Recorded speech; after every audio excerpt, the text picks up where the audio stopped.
Hello, dear students of Standard 9th. Welcome to DAV Moyle Public School. I am your English teacher Jagruti Meshram. Let's begin our today's online session of English. Dear students, today we will revise the chapter Packing.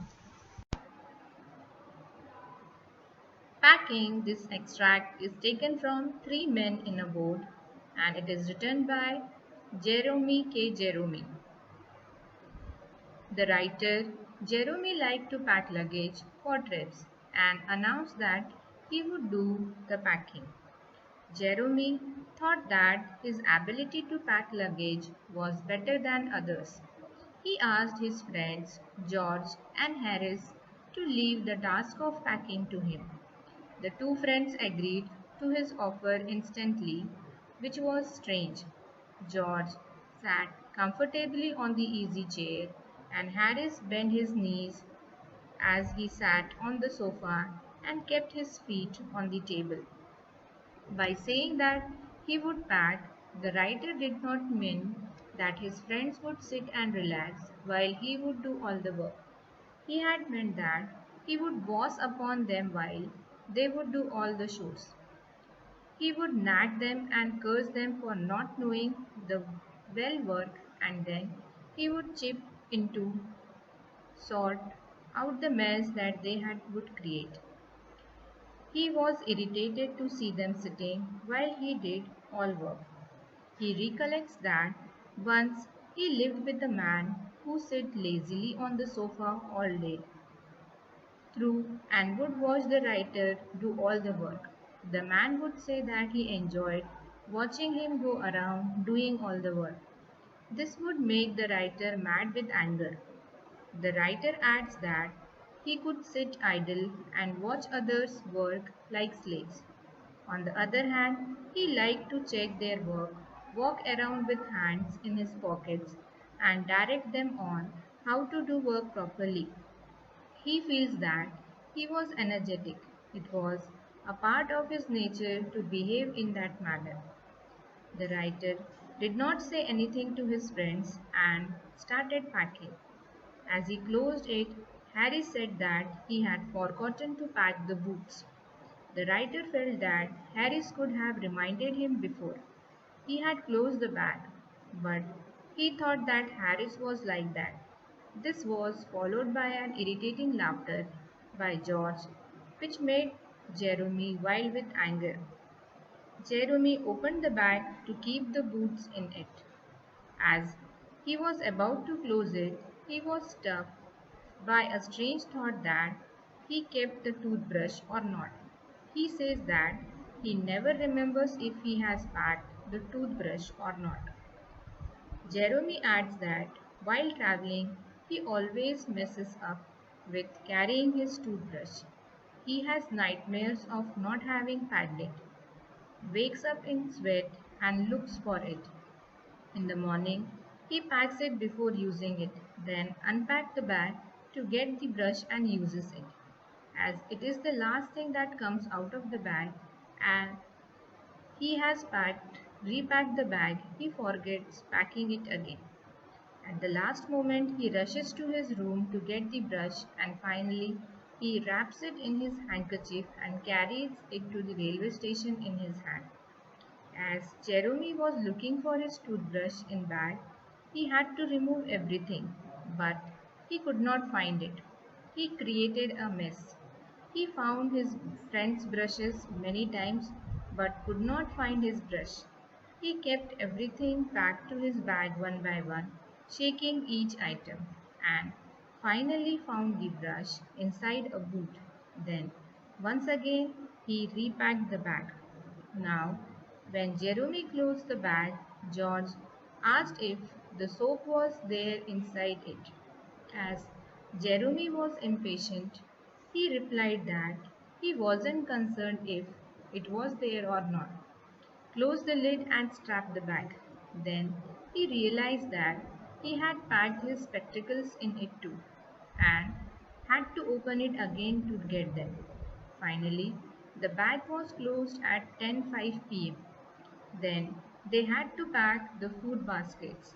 Harris said that as they were left with less than 12 hours to leave, they should pack the baskets as well.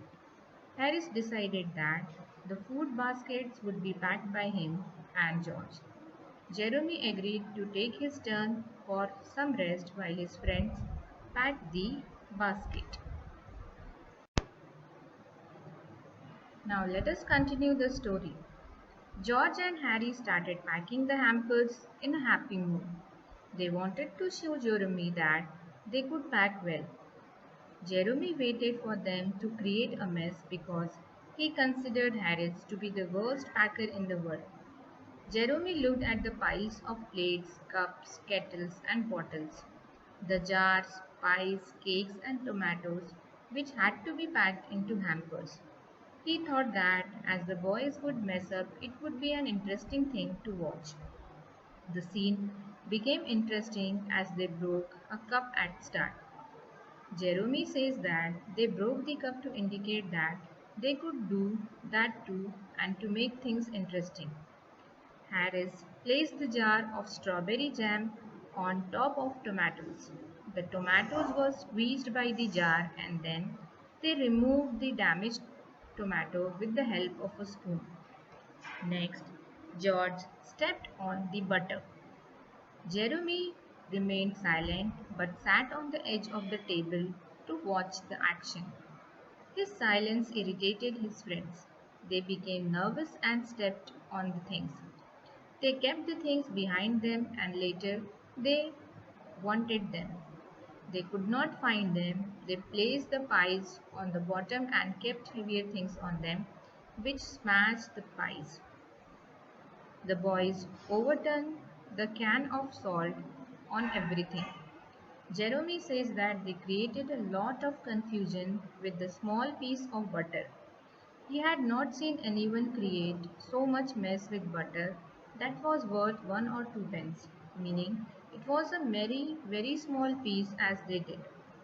George removed it from his slipper and tried to put it into the kettle.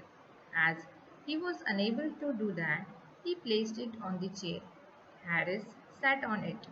The butter stuck to him, and he stood up, and both the boys went around the room looking for the piece of butter. George looked intently at the empty seat on which he had placed the butter a few minutes ago. He took an oath of truthfulness that he had placed it there not even a minute ago. Once again, they searched it into the room.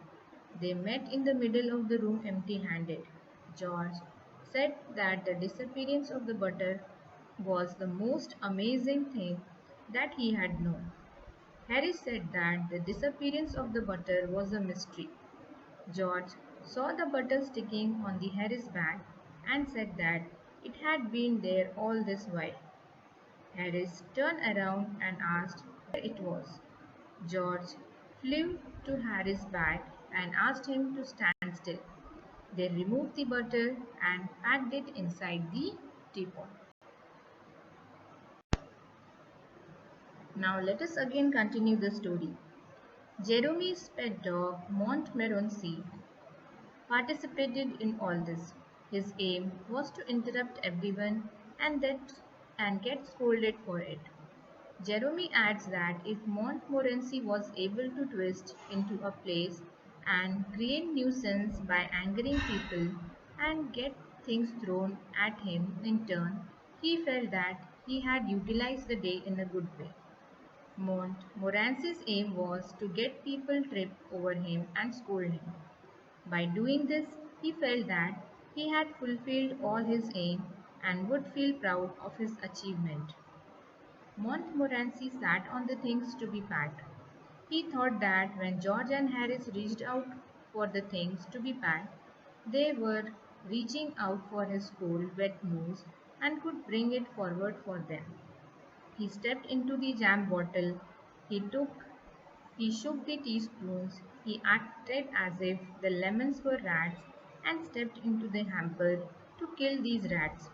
He was stopped by Harris, who hit him with a frying pan. Harris blamed George for encouraging Montmorency for doing all this mischief. Jeremy say that a dog like Montmorency did not need encouragement. It was born to be like that and act like that. At 12:50 they had packed the hampers. Harris sat on it and said that hopefully nothing would break it. George was indifferent and said that if something broke it would not matter. As they were ready for bed, they went upstairs to sleep. As they settled in their beds, Harris asked Jeremy if he preferred the inside or the outside of bed. Jeremy said that he preferred to sleep on the inside of the bed. This seemed strange to Harris. George asked them that he should wake up them at what time. Harris replied 7 while Jeremy wanted to wake up at 6 as he had to write some letters.